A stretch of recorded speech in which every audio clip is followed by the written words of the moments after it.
You found the Backup Wrap-Up, your go-to podcast for all things backup, recovery, and cyber recovery. In this episode, we're going to give you some bad news, I think, and that is we're going to talk about ransomware sanctions. What happens when the group that just encrypted your data and wants a ransom is actually sanctioned by your government?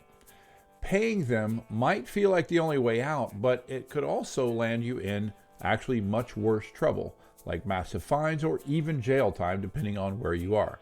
Dr. Mike Saylor joins Prasanna and me to walk through a real case involving the Lazarus Group, what OFAC is and why you need to know about it if you're in the US, why paying that ransom is almost never the right call. So let's keep you out of the hot water, okay? By the way, a little note about me. I'm W. Curtis Preston, aka Mr. Backup, and I've been obsessing about backups for over 30 years. And ever since I had to tell my boss that there were no backups of the database that we just lost. Since then, I've written 5 books, a blog, and a podcast. And here we turn unappreciated admins into cyber recovery heroes. This is the Backup Wrap-Up.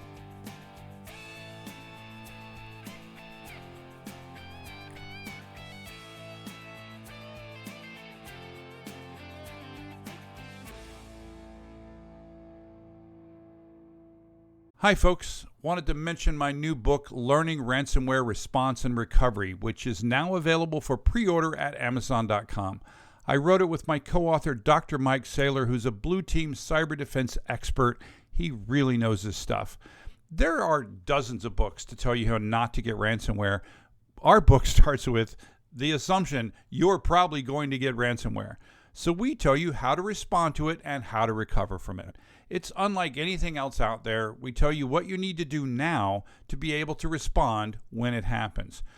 We covered defenses to reduce the blast radius, how to protect your backup system, incident response procedures, negotiation strategies, backup recovery techniques, and how to prevent it from happening again.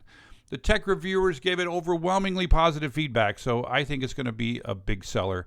Pre-order it now, search for Learning Ransomware Response and Recovery, or just look for my name, W. Curtis Preston.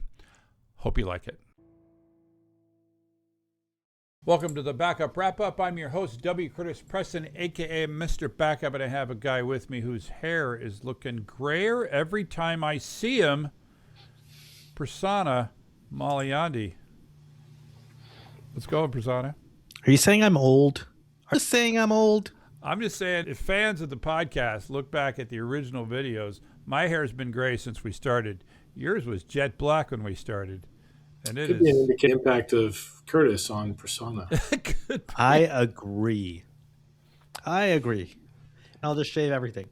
And then that voice that you may have heard, or person you may have said, that would be Dr. Mike Saylor, my co-author on the lovely Learning Ransomware Response and Recovery book that is out now. You can order it at your favorite, wherever you get. And by the way, they're actually doing an audio book.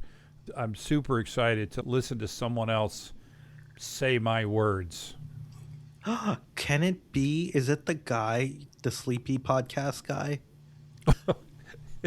I actually made a podcast, a recording where I read a chapter of one of my books, and I read it like sleepy podcast guy.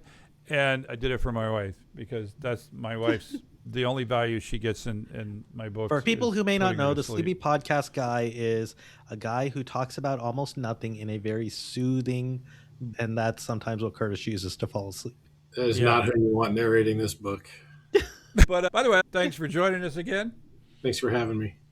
Yeah. We don't need, and then you need to get a cyber insurance company and potentially investigate whether or not your coverages are sufficient. That would not be good.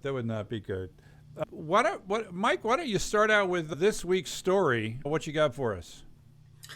Sure. So when you experience a cyber event, a cyber incident, and there comes a demand for payment, for whatever reason, ransom, extortion, before you make that payment, you've got to do this analysis of whether or not you can make that payment.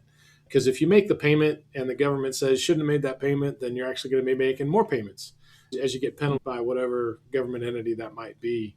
And so there's some steps you need to go through to determine whether or not making that payment's even feasible. And a lot of organizations, I think, may not know what's involved with determining that.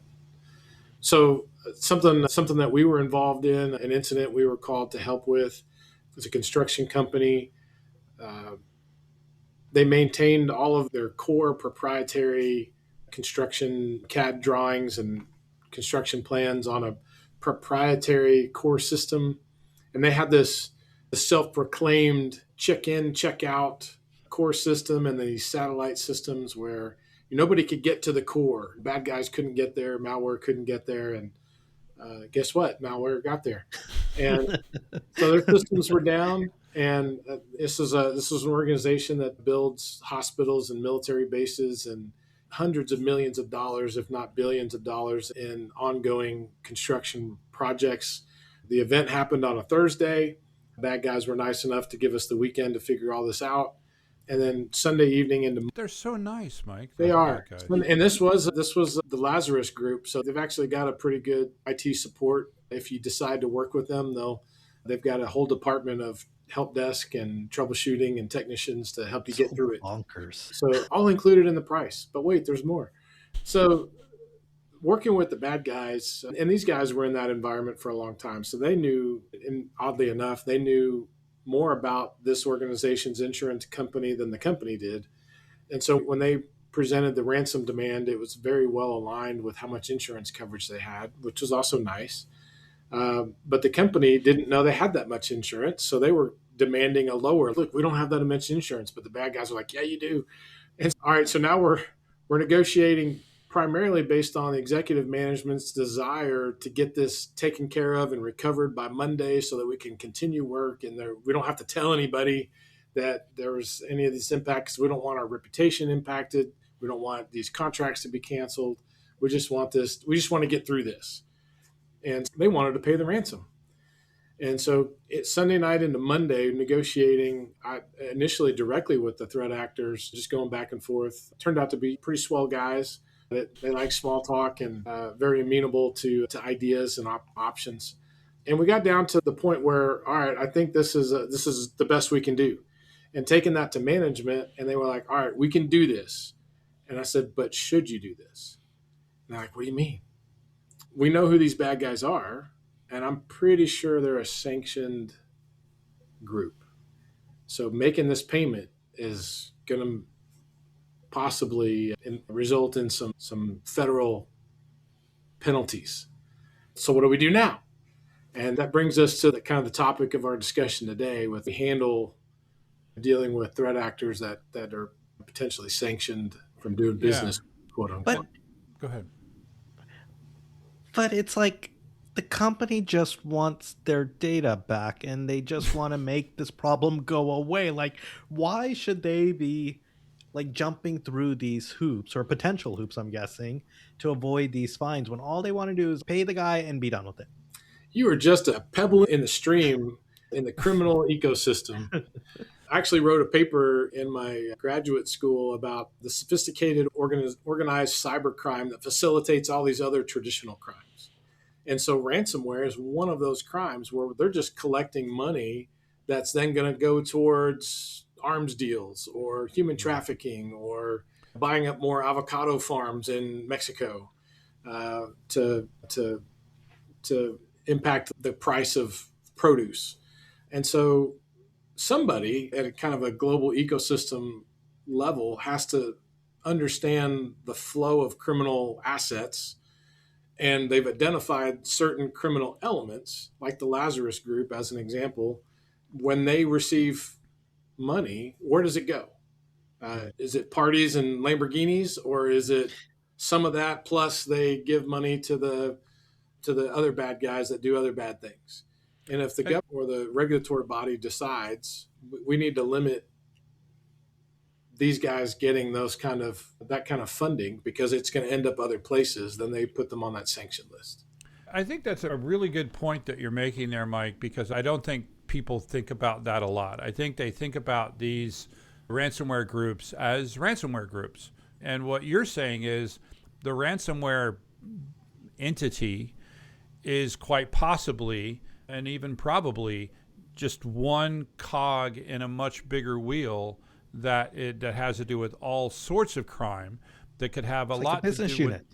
with. Yeah, it's essentially a business unit, and what it could be is it's essentially it could be the what's the word I'm looking. It could be the most Cash profitable. But yeah, it could be a cash cow. Thank you, Prasanna. It could be the cash cow that's helping to fund much more scary parts of the organization, which may involve drugs, which may involve murder and physical harm to other people and property, and also terrorism, right? They could be doing this just as a way to fund terrorism, which by design is a money-losing business unit, right?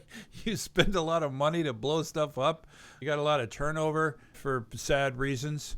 And so it's that kind of the point that you're making, right? Is that these ransom organizations, you shouldn't think about them just by that. You have to think about them as part of a bigger organization. Is that about right? It is. And there's a show out now, and I'm having trouble remembering the name of it, but the last couple of episodes that I've watched, it was a guy in Treasury who was reviewing these red flag reports, transactions of a certain type over a certain amount in a certain period of time, trigger these reports. And he was reviewing those reports and found some commonalities. Turns out a lot of them were shell companies, but he followed the money, and the money led to a terrorist attack on an airline. And absolutely, people that are in that field with that skill set are the ones who are advising these different government agencies on who to sanction and the trends or the behavior of some of these groups and how they spend their money or donate or transact their money. Yep.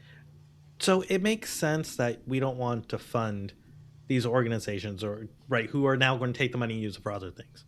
But I know, Mike, you mentioned fines, right? Federal penalties and other things like that. In comparison to the ransom that they're paying, what does that look like? Is it like 10 times the amount of whatever they paid? Or is it not just monetary penalties, but is there other types of penalties associated with that, like auditing or other compliance efforts?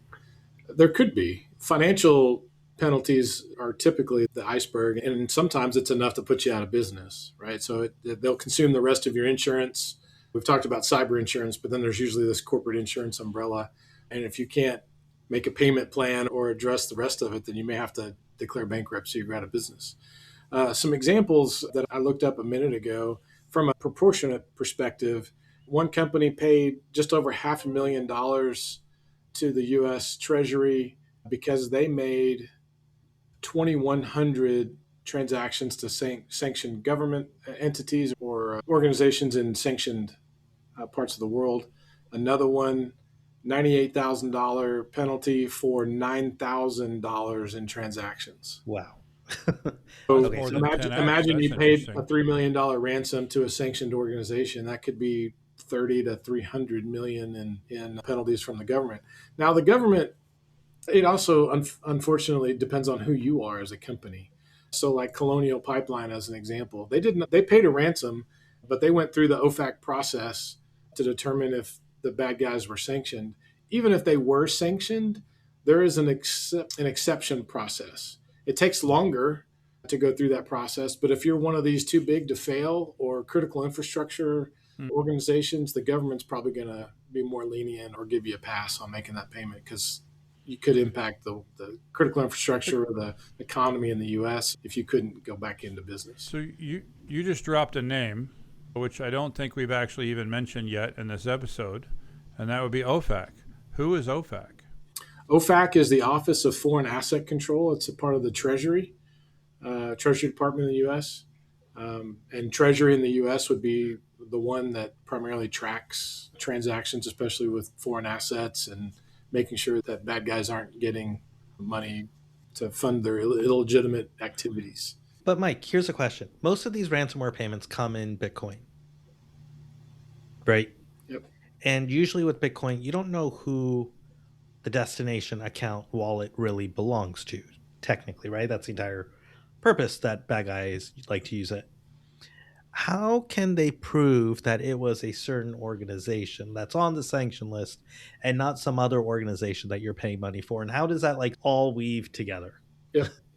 And Bitcoin allows you to be a little more anonymous, but the idea of your wallet is not. So I don't know who owns that wallet, but I can track that wallet, right? So that money came into that wallet, money went out of that wallet, and I can track where it came from and where it goes. And so transaction out goes to wallet B.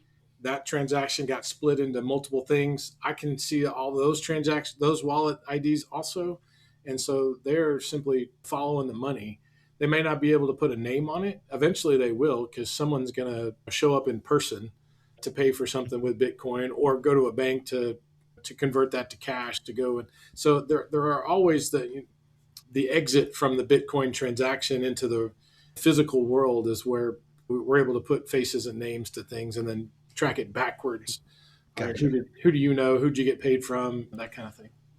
It's less about sort of the Lazarus Group as like an entity and more from like the wallet perspective, if you will. They just use Lazarus Group as like on the sanction as referring to say, hey, here are all these other wallets. Well, and once you become consistent with the wallet you use, that's another behavioral baseline. So now we know that the Lazarus Group always uses this Bitcoin or this set of Bitcoin wallets. And so they've become known from that perspective. Then obviously they're bad guys and they're causing damage economically to companies in the US. So they're going to get attention. And so as the US government investigates that group and their Bitcoin wallets and those IDs, they can then see where does that money go next? Is that to their employees, their mules, their affiliates? Is it somewhere specific parts of the world as an example? And then at some point, do those transactions then interact with other known bad guy wallets and transactions? And so building that map of transactions, that ecosystem is the exercise they go through. And they maintain it pretty often because bad guys do fall out of favor. And so they could say, well, they're not sanctioned now because they're not giving money to those bad guys now. So go ahead and pay them now. It's okay to pay them now. Now that may change. They track the ID based on known owners, known wallet custodians, if you will, and then who they do business with, who they transact with. So I took a look around and I saw that the UK and Australia have two very similar organizations. The UK has the Office of Financial Sanctions Implementation, or OFSI. I think OFAC's easier to say. And the Minister for Foreign Affairs in Australia said responsible for designating sanctioned entities making payments to these groups can lead up to 10 years in prison, which is different. They're saying in the U.S. that you can actually get jail time for violations. We don't have a lot of example of that, and I think this is one of those, this may happen to you. I think the biggest lesson here is just we're not drawing a line in the sand per se. We're not saying, hey, paying a ransom is illegal. We're saying it may be illegal, depending on what organization that we're talking about, where that is, and what, like the point you were making, depends on the day of the week, it sounds like, whether or not this entity is sanctioned. And if you do make payments to a sanctioned organization, that could get you into a lot of hot water, which may include fines. It may include jail time, depends on where you're at. But it's just something that I don't think a lot of people think about when they're considering paying the ransom. And I think this is what Mike had earlier talked about in his construction example, right? The construction company. You need an expert like Mike who understands these nuances rather than if you try to do this on your own or, oh yeah, I'll just go ahead and pay the ransom. You don't understand all the repercussions because you never deal with this, right? It's not your standard day-to-day things versus someone who's trained in this space and understands it, knows what all to look out for. Speaking of that real quick, one of the other things that I think we may have talked on it, if we bring it up in the book for sure, if you pay a ransom, if you pay once, you're going to pay again. That bad guys, they know this. But in this case, a lot of bad guys will just sell whatever it is that allowed them access to compromise your environment. They're going to sell that to somebody else. In this case, they paid the ransom and they got clearance to pay the ransom because of their size and the impact it would have on the economy. So they got an exception to pay the ransom. The very next day, I kid you not, the very next day, they contacted bad guys contacted the company and said, for another $800,000, we promise to leave you alone. And they made that offer because what the company didn't realize is the bad guys had 3 dormant back doors into their environment that they could trigger at any time. We found those, fortunately, and we had them all sealed off, and we told the company, you don't need to pay the extra $800,000. But bad guys will do that. And the percentage of subsequent attacks within 6 months of paying a ransom is close to 70%, 68%, something like that. Because all you're doing by paying the ransom, and let's just put this on the thing. We are not a fan of paying the ransom. In case that's not obvious, right? The whole point of the book, right? The whole point of your job is to help people not pay the ransom. And just put that on the record. We are not a fan of paying the ransom. We're having this whole episode where we're talking about potentially paying the ransom, but potential ramifications. But we think it's a bad idea. And this is one of those reasons. Because the only thing you do, but not the only thing, but one of the things that you do by paying a ransom is you say, hey, I pay ransoms. And I have no recourse of recovery but to pay ransom and have bad guys help me recover. Yeah, exactly. And anybody who's ever watched any show, any movie where somebody's kidnapped, what do they tell you? Don't negotiate with the terrorists. Don't pay the ransom. Don't do that. It's the same position we're saying. But every movie, they do pay the ransom. They do end up paying the ransom, and then they take the bag, and then we told you not to go out and put the stuff in, and then you got the dead girl at the end of the movie. That's what happens in the movie. So, I lost it. I had a trail of thought. I don't know where it went. Paying the ransom ahead of getting proof of life. Don't pay the ransom because it's secondary tax. Yeah, so you've used this phrase a few times in this episode. What do you mean by that, getting proof of life? So similar to kinetic real world, this is my kinetic use again. Look at the current kidnapping in California. Bad guys keep asking for money, but they have yet to indicate at all that lady is still alive. Very similarly, why would I pay a ransom to bad guys that encrypted my stuff if they can't prove they can unencrypt my stuff? In that construction example I gave earlier, they paid the ransom, but only after sending the bad guys a variety of different encrypted files to prove that they could unencrypt them. What they didn't choose were files on this core engineering CAD system. They felt if I sent those to them to decrypt, then they would have my proprietary blueprints for this military base. So they didn't send them those to prove that they could decrypt. Bad guys showed and were able to evidence that they could decrypt the files they did send, normal Word documents, whatever. They paid the ransom, they got the decryption key, and it did not work. The decryption key did not work on their core engineering documents. Hey.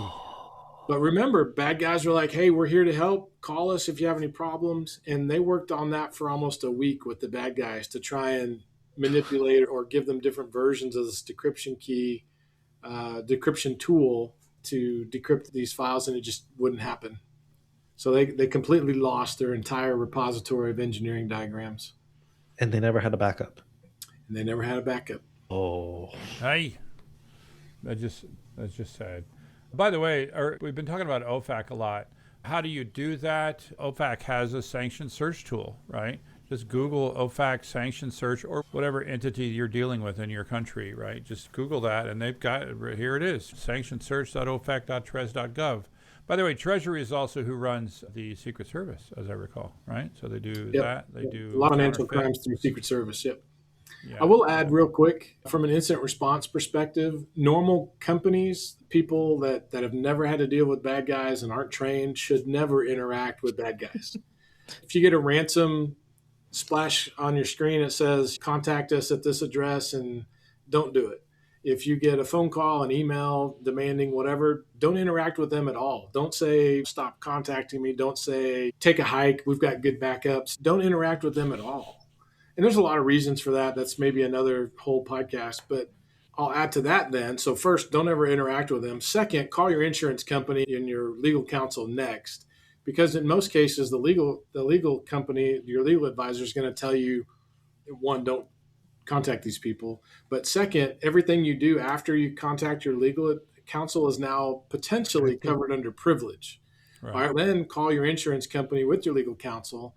Insurance company knows how to deal with this. They've dealt with ransomware probably 10 times a day at this point. They've got negotiators. They can help you with the OFAC process. And one of the things that a lot of organizations don't realize because they haven't had to go through it is Bitcoin's not easy to get. And so if you don't have insurance and you're not involving them and you think I'm just going to pay $3 million in Bitcoin, good luck. Because normal people can only get, I think, 1.5 or 2 Bitcoin every couple of weeks. It's not now. It's not a fun process. Rely on your insurance company. They've got experts that do this all the time, and they can help you through the process and advise you. So at the end of the day, if you paid the ransom and the Treasury knocks on your door and says, you paid bad guys, you're like, hey, I involved my legal counsel and they both said it was okay to do it. So let's add some more people to this conversation. Yeah. So I'll add to the list of action items is the only way that you're going to not pay the ransom. What would that be, Prasanna? To have backups? Yeah. But specifically, what kind of backups? Recoverable backups. Backups. But there's another word I'm looking for here. Immutable. There we go.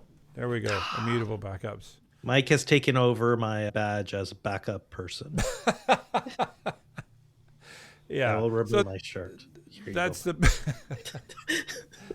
But don't do that. I gotta buy 4 of them apparently. I really got to get some more merch. But we talk a lot about this, and I'm not going to spend a ton of time here, but the whole purpose of this podcast, the Backup Wrap-Up, is to help you have better backups. And one of the things that you have to have is truly immutable backups. Unfortunately, immutable has become one of those words that is just thrown around like a marketing term, and it's very much not a marketing term. The backups are, it should be a binary condition, right? Like pregnant or dead. Right? You're either pregnant or you're not pregnant. You're either dead or you're not dead, right? You're either immutable or you're not immutable. Unfortunately, it is a bit of a pendulum. No, not the word. What's the word I was looking for there? Spectrum. Yeah, thank you. It's a spectrum, right? And but the standard by which I judge whether or not it's immutable, if it's truly immutable, then even you cannot delete it, even if you wanted to. If that's how immutable your backups are, then I'm happy. If it's anything less than that, then I have questions. I'm not saying it's wrong. I'm just saying I have questions. And I know companies where it's immutable unless you call in and super authenticate yourself. Again, I have questions. I can think of some types of immutable. It's immutable unless you have root. If you have root, then we can turn off the immutable flag and then we can delete the files. That's really not that immutable. That's barely security by obscurity. Real quick, that construction example I gave, bad guys did that the Wednesday before the attack. Wednesday before the attack, backup admin took his first vacation ever. By the way, he was like number 1 suspicious person on the list when this happened. But he took the first vacation ever. And the first thing that bad guys did just after midnight, Wednesday night into Thursday morning, is they forensically scrubbed all of their backups because they had his root credentials. And then starting at 4 or 5 o'clock in the morning is when they used the domain controller to script the release of ransomware across the entire environment at the same time. That just hurts. You gave me another flashback, Mike, and that is going all the way back 31 years when my daughter was born, and I took a day off. I had one of those jobs. I was the backup guy at this MBNA, at this big, giant credit card company, and I took my first day off because I never took days off, and I took a day off because my daughter was born, and I was in the hospital, my wife's hospital room. My daughter was born, and she was actually in the NICU. She was actually healthy, but it's a long story. I'm standing in the hospital room with my wife, with our baby, and the phone. And now, again, for the children in the room, we didn't have cell phones back then, okay?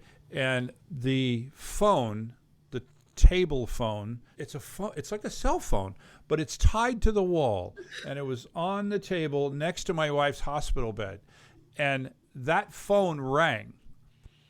And it's for you. And they hand me the phone, and they're like, yeah, we have this big restore that we need your help with. And I'm just like, And I remember saying, isn't this process documented? Because even back then, I believed in documentation. Is this process documented? They said yes. Did you follow the documentation? Are there any questions about the documentation? They go, oh, we haven't actually tried to follow the documentation. We just called you because it was a bigger store, and I just hung up. I was like, yeah, I'm here. Because like you, Mike, I believe earlier, I don't know if that was the other episode or this episode where you talked about when your daughter calls, That was you're the going to last answer one. the phone. Yeah, Yep. the daughter at that point, my wife, obviously her health. We have this new tiny little baby, and then they're going to call me and ask me about restoring some umpty squat file. So what's What's more important, Curtis? Your newborn daughter or a restore in doing your job? Yeah, it's a question. It's a good question.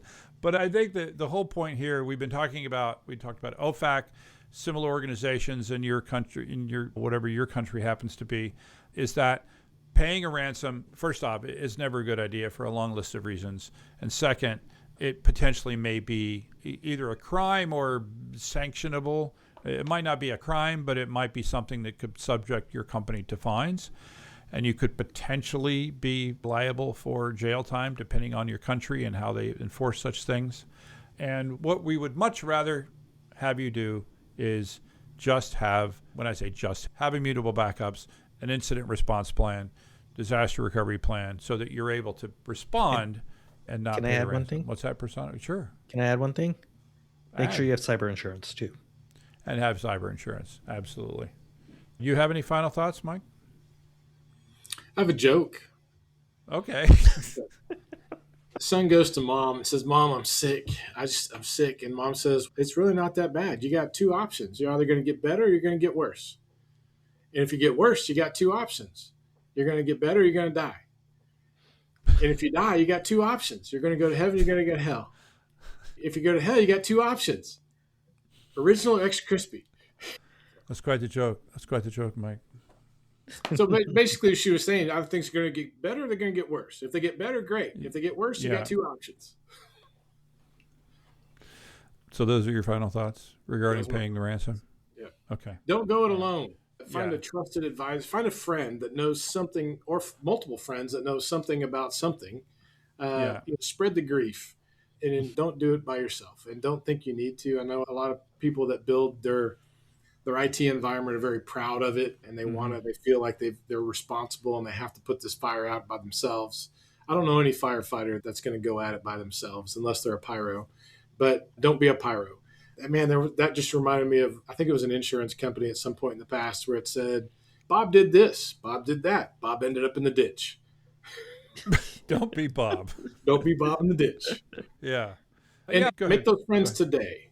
Yeah. I know it's late in the day for us here, but tomorrow, when you have a minute, Google local people you can talk to. And a lot of those organizations will, like a law firm, they'll do a free consultation.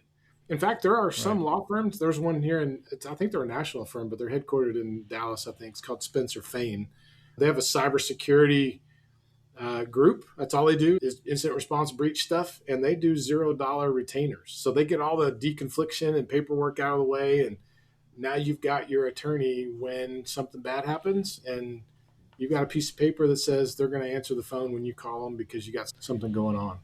I think when you first came on the podcast many years ago, you mentioned also like sometimes the FBI does in their area. Don't they do some trainings or get-togethers and other things like that around some of this? There are. The FBI and the Secret Service both have this networking club. I know I'm minimizing it, and I don't mean to be disrespectful in doing so, but like the FBI has a program called the InfraGard, and there is an InfraGard chapter everywhere there is a FBI field office. And so go to the InfraGard, it's infragard.org. You can sign up to be a member, and in doing so, you get to rub elbows with FBI agents and make friends. You don't have to do that. Just call your local FBI office and say, "Hey, I work for a small business. I'd like to get to know you guys." And very often they'll buy you coffee and exchange phone numbers, and now you've got a contact. Secret Service, very similarly, they've got the Electronic Crimes Task Force kind of group that you can join. In North Texas, it's called the North Texas Cyber Fraud Task Force. And so those are events where you get to And InfraGard too, they have trainings. And so a vendor or some member will speak on some topic, and then the agency will give an update on cybercrime or terrorism or whatever it is. So for those two agencies, those types of groups to belong to. And there's others too, depending on what your needs are. DEA has one, Department of Justice has one. A lot of local district attorneys have like Citizen Academy type things you can participate in. But the point, and you don't have to do all those. The point is reach out to all those different groups and make friends. Get a phone number so that when you have a bad day or you're having a bad day, you know who to call. Do they start all those meetings with "We're the government and we're here to help"? No. Very often they start the meeting with "We are the government, but I am here to talk with you, and everything I say is my own opinion and not whatever." Oh, okay. Yeah. All right. Good questions today, Prasanna. I try, Curtis. See, I'm stepping up my game. Hey. This is just a game to you? Anyway. All right. Thanks for being on today, Mike. Thanks, Prasanna. This was fun. Thanks, everybody. All right. And that is a wrap. The Backup Wrap-Up is written, recorded, and produced by me, W. Curtis Preston. If you need backup or DR consulting, content generation, or expert witness work, check out backupcentral.com. You can also find links from my O'Reilly books on the same website. Remember, this is an independent podcast, and any opinions that you hear are those of the speaker and not necessarily an employer. Thanks for listening.